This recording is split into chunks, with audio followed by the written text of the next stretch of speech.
يقدم أمامنا خطبة عربية أخونا العزيز سيد الإسلام طالب الصف الثاني من المرحلة الثانوية، فليتفضل مشكورا. الحمد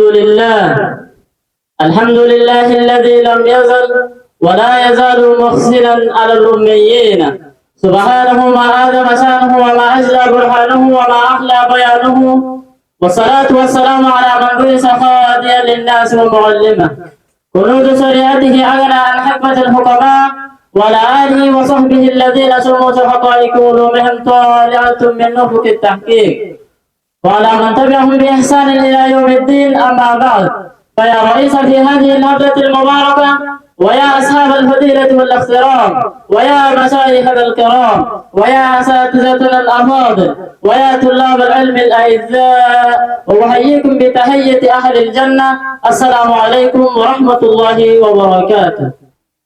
فأولا أشكركم بعد شكر الله عز وجل، فإني أريد أن ألقي أمامكم خطبة وجيزة حول موضوع الأحكام الشرعية. أيها الحاضرون الكرام، إن الله تعالى قد رفع شأن العلماء وأعلى مكانتهم وجعلهم ورثة الأنبياء وحملة دينه، وبهم يعرف الحلال والحرام وتساد العقائد وتقام الشرائع وتستقيم حياة الأفراد والمجتمعات، كما قال الله تعالى في القرآن المجيد وفرقانه الحميد.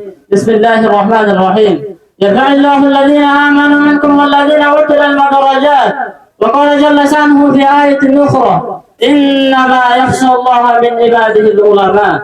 وقد بين رسول الله صلى الله عليه وسلم فضل العلماء فقال: إن العلماء ورثة الأنبياء، وإن الأنبياء لم يورثوا دينارا ولا درهم، وإنما ورثوا العلم، فمن أخذه أخذ بحظ وافر.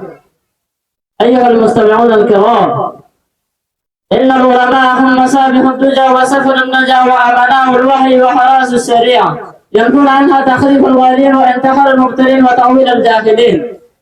فإذا صلح العلماء صلحت الأمة، وإذا انتشر العلم زال الجهل، عم الأمن فاستقامت الأخلاق وانتظمت شؤون الحياة. فلنعزم أهل العلم ولنؤكد علماءنا ولنلزم قربهم ولنلهم من علومهم وآدابهم، فإن في صحبتهم خير الدنيا والآخرة. كما ينبغي لطالب العلم أن يلخص نية لله تعالى ويجتهد في طلب العلم ويعمل بما علم، فإن العلم بلا عمل كشجر بلا ثمر.